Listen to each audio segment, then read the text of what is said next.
আজকে আমরা কি শিখবো বলতো? এন দিয়ে এবং ও দিয়ে আমরা মেকিং ওয়ার্ড শিখবো। কি শিখবো?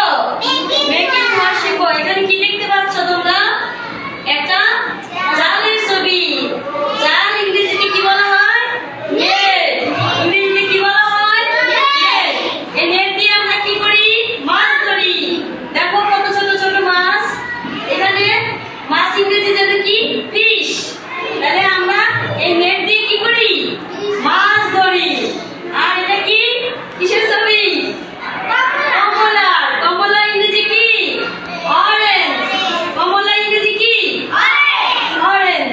তাহলে N for net and O for orange.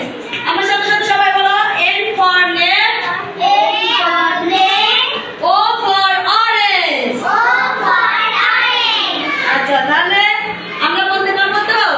আর আমরা এই যে তিনটা করে আমরা লাইন অঙ্কন করেছি খাতার মতো। দেখবা প্রতিদিন আমি তোমাদের লিখে দেখাবো কোন লেটারটি কোন লাইনে